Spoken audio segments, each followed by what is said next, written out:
হুম। বিসমিল্লাহির রহমানির রহিম। আজকের আলোচনার শুরুতে বাংলা নববর্ষের শুভেচ্ছা জানাচ্ছি। 1433 বঙ্গাব্দ। সম্মানিত দর্শক শ্রোতা, দূরের এবং কাছের, দেশের এবং প্রবাসের যারা আমাকে শুনছেন, সম্রাট আকবর বাঙালির যে নিজস্ব সংস্কৃতি, কৃষ্টি কালচার, এটার প্রচলনের জন্য বাংলা নববর্ষের প্রচলন করেছিলেন। এখন বিষয়টা হচ্ছে বাঙালিদের নিজস্ব শিক্ষা সংস্কৃতিটা কি, নিজস্ব কালচারটা কি। আমরা বিগত দিনে দেখেছি যে বাঙালির সংস্কৃতির নামে, যে মঙ্গল শোভাযাত্রার নামে যে অমঙ্গল আমাদের দেশে বয়ে নিয়ে এসেছিল, বিভিন্ন মূর্তি হুতুম পেশা তৈরি করে এদেশীয় সংস্কৃতি, এটাকে গোটা জাতিকে ভুলে দেওয়া হয়েছিল।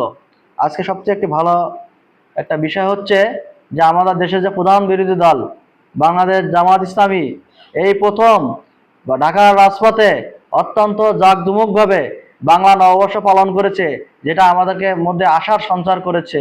আমরা দেখেছি যে বাঙালিদের নিজস্ব শিক্ষা, সাংস্কৃতিক, কৃষ্টি, কালচার, এটা আমাদের গ্রামে গঞ্জে, দেশে, শহরে সর্বত্র ছড়াই দেওয়ার জন্য বাংলাদেশ জামাত ইসলামী যে বাংলা নববর্ষে যে শোভাযাত্রা করে, সেখানে আমরা লক্ষ্য করেছি যে দেখলাম যে কেউ হচ্ছে জাল দিয়ে মাছ ধরছে, আবার কেউ খোপা দিয়ে মাছ ধরছে।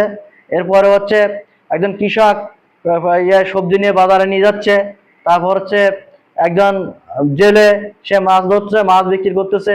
এই যে বাঙালির যে আবহমান কালের যে শিক্ষা এবং সাংস্কৃতিক যে কালচার, এটা আমরা আমাদের জাতি থেকে একটা সময় ভুলে দেওয়া হয়েছিল, যেটা বাংলাদেশ জামাত ইসলামী আজকে ঢাকার রাজপথে দেখিয়ে দিয়েছে যে বাংলাদেশের যে শিক্ষা, সংস্কৃতি, কৃষ্টি কালচার, আমাদের যে আদি সংস্কৃতি, আমাদের পূর্বপুরুষরা যেটা পালন করত, যে বাংলা নববর্ষের শুরুতেই যে হালখাতার যে প্রচলন, সেটা আজকে বিভিন্ন জায়গায় আমরা লক্ষ্য করেছি।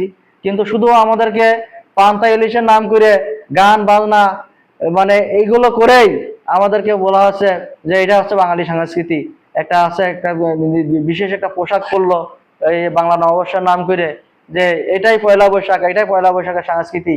কিন্তু আমাদের যে বাঙালির যে আবহমান কালের যে সংস্কৃতি, যে হাডুডু খেলা, কবাডি খেলা, যে ডাঙ্গুলি খেলা, এই যে বিভিন্ন খেলাধুলা, তারা বাঙালির বৈশাখী মেলা হয়, বৈশাখী মেলা হয়, সেখানে বিভিন্ন মাটির তৈরি বিভিন্ন তৈজসপত্র, জিনিসপত্র, যেগুলো হচ্ছে বৈশাখী মেলায়